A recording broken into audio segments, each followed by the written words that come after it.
pesi bino bambote ebele sike zomi bino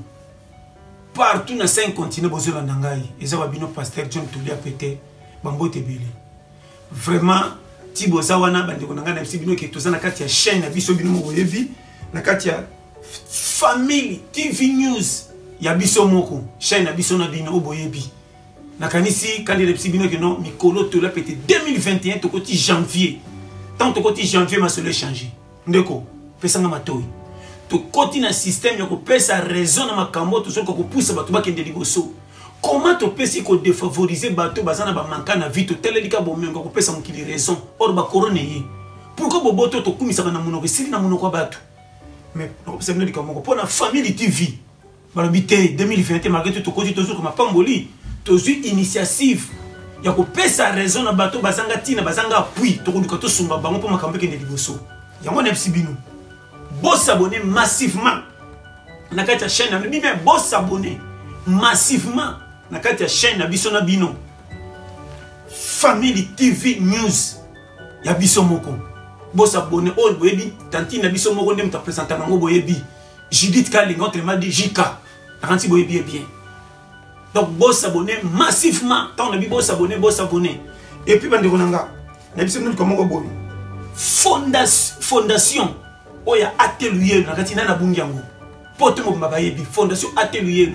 et ça fondation moko bazi initiative na 2021 et banda na kalameto tout le monde lisusu pona ko ko sunga ba bazangi mai na vie bana bakufela batata ba mama bana bakufela batata ba mama bana bazanga tina bana o ba défavoriser bana o baza penza doki ba silitina na vie ba o ba bwaka bango bana baza ba orphelin de ba papa na mama bano ba cholama ba silatina o bino mo boyebi na sotanga mais ateluyelo elobité toko sunga bango foto pesa bango vie yango moni fondation ateluyelo eza initiative moko bazui likanisi et puis aye moko président nango Thomas Libinza o boyebi azui initiative ya ko sunga ba orphelin bato apasi o nyoso bazo kemba asalisa bango. Et là, n'est pas dit que ce que une initiative pour ça, ça va tourner au comme fier tout est. Et ça, pour monter mon monnaie, n'est pas beau tamarango. Kosunga bato ça bon mengo les kate. Et ça, ande initiative au tino motem. Muninga talité 2021. Na bonga na ngate menza mapesa nga makoki ya nyos. Pourquoi pas na bimisa ndamu na ngana sunga bo basa na pasi.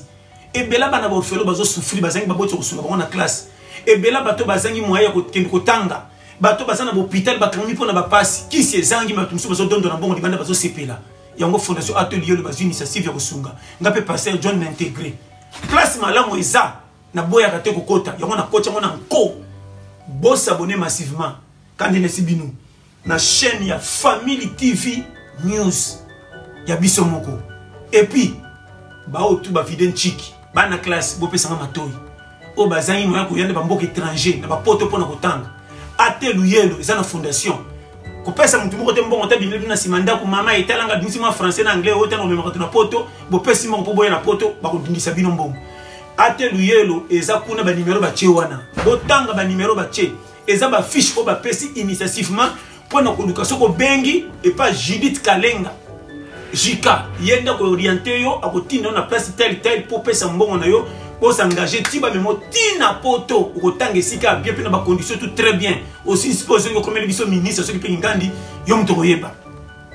na moni fondation atelier lo base tant dans le bibo et c'est singa makasi ba initiative boy pourquoi pas tout ce ngo kende liboso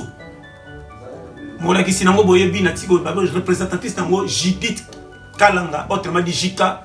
yende muto azawana ba numéro ba fichier wana bobenga botuna bozo ba détail tuna kati ngana peska ka sommaire ya likamo pona relaxer bino muto likamo ndengeza bokota na kati est-ce que babimisa ba kaza masanga tu libanda pona koteka jamais muto taza na dika za masanga taka ka be chanteur libanda po tirer ba tout bon ba continuer ba sombi nyonso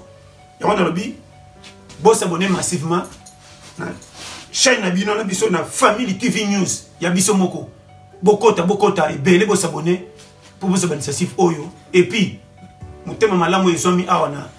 fondation na biso atelier lo eza initiative moko penda nzamba pambola bango vraiment nzambe asunga initiative ekende liboso na yemoko mutapesi idée oyo nzamba pambola pa zo sunga ba orphelin bano batangi classe mabe bo bazana ba passer mo pito pona ko sunga pe ko liana ko lata na bango en plus o ba silisi classe na kisasa bazangi moya ko bima na pays étranger po batanga kaka fondation atelier lo ezopesa ba condition ya beso boyokani bosololi ba komemo tina poto kotanga tranquille ma pena ba séjour tout très possible ici classe ozongo komi quelqu'un moto na vie vraiment nzamba pambola quand to kabara na bino boité na lela bino tu fort ato na base ya Kiev na Ukraine akati bino boyebi mbote nanu yemoko président fondation Thomas Libinza wume la base na pesi mbote na yemoko Beni Matondo le coordonnateur base sans oublier Raphaël da Silva na katia Belgique na LOSC yomoko yebi Raphaël Silva na pesi ba mbote belé wume la base sans oublier Titi Diavita na Ottawa yobutu ya motema William Manon papa na 14 gosses base na pesi na bangote belé na batu tout bandira biso sans oublier bangote mingi na bana nyonso bazomi na Kiev na kati ya Ukraine awa poto sa biso nyonso vraiment na lela bino tu fort yemo pende kunanga Judith Kale Kalanga wumela jika peso zomi yo bambote nanga na pesi na batu nyonso balinga biso Pape Manuel Miyuna na Ohio base wumela sans oublier Marco Bosi to la pete na bino